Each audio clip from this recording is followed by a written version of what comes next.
Hello everyone, my name is Rishi. I'm a sports coach, an exercise and health nutritionist, and a personal trainer. And today we're going to talk about how to optimize your training for best strength and hypertrophy. Now, when it comes to training, there are three main aspects. One, intensity, second, volume, and third is frequency. Intensity meaning the amount of work or effort you put in to do an exercise.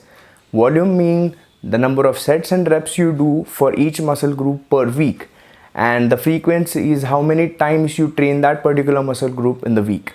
Now, all these three together combined will give you the best results when it comes to your muscle strength gains.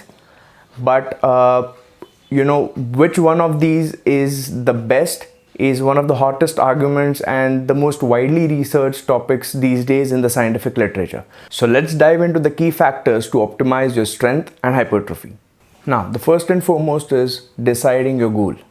Now, depending on what you're training for, whether you're training for pure strength, you're training for power, you're training for hypertrophy, you're training for endurance, the variables like your volume and your frequency have to change throughout the week so as to benefit for what you're actually aiming for.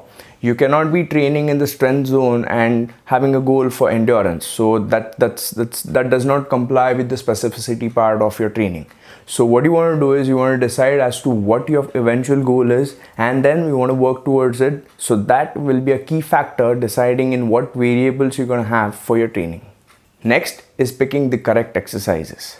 Now, most of your training, I would say around 70 to 80% of your training should be focused on big compound multi-joint movements like your squats, your deadlifts, your bench presses, overhead presses, cleans, pull-ups, things like that, because these will create a lot more muscle damage throughout the body, which means that you are at a higher potential of building more muscle.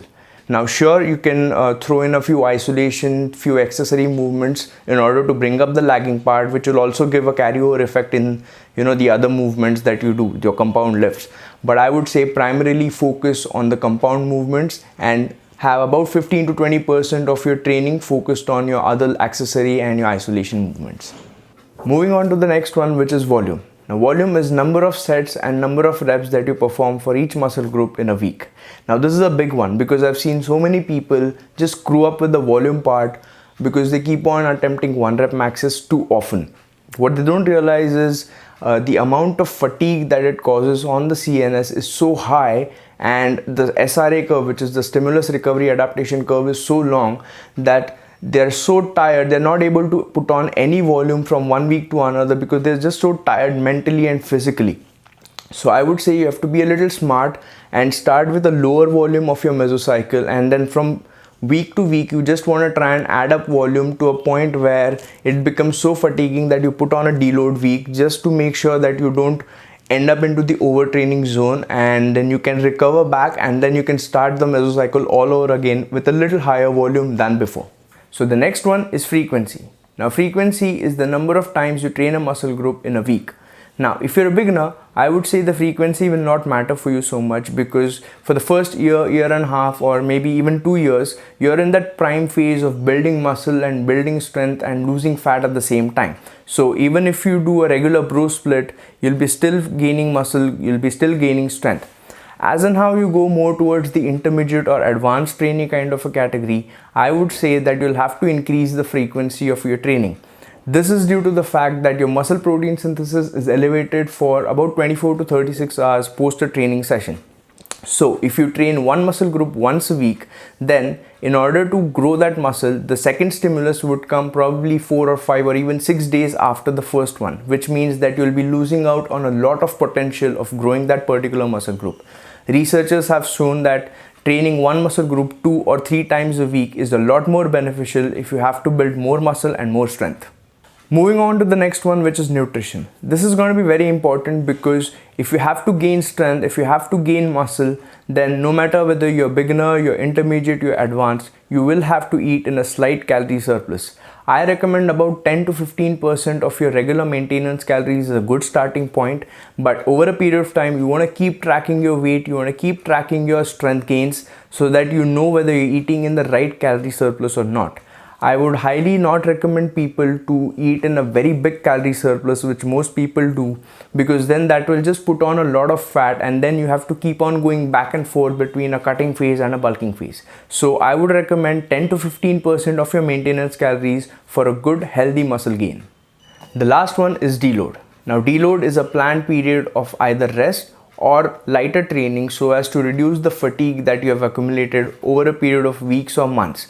Now you still have to maintain a little bit of the strength, so I would recommend, instead of going for a complete rest, I would recommend a lighter training where you just reduce down the number of sets, number of reps and the weights for that particular phase. It could be 1 week, it could be 2 weeks, depending on your earlier training phase.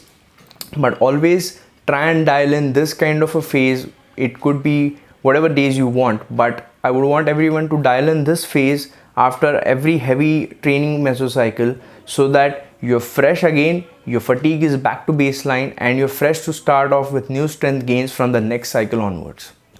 So before I end the video, I want to talk about something very important called as overtraining. Now, overtraining could be because of two reasons. One, it could be because of continuous cycles of excessive overloading and or because of inadequate recovery, both of which is very bad if your goal is to build strength and build muscle. It is very important to understand the right starting point and the right increments after that from 1 week to the other, because if you start too high, then your increments are going to be too high, and then you're going to end up into the overtraining zone, and you have to put in a deload week very early in your mesocycle. Similarly, if you start at the right point but you increment too fast, then again you're going to end up into that zone. So what that would mean is to taking a break from the gym for a longer period of time, or a deload week very often, or in a worst case scenario, it could also lead to an injury. So I've seen so many youngsters who just keep on incrementing weight one after the other, but you have to keep in mind the overtraining factor, which most people run into, but they don't realize it unless and until they have to sit back from the gym for maybe 2 weeks or so because they're very tired or they get injured. So start at the right point and increment very slightly over a period of weeks, so that you don't accumulate too much of fatigue in a very short time, and then you don't take a rest from the gym very often. So that's it for the video, guys. I hope you liked it, I hope you enjoyed it, and I hope you learned a lot of things. Implement these things in your regular training, and I hope to see a lot of strength gains and muscle gains for most of you. So for more future videos, stay tuned.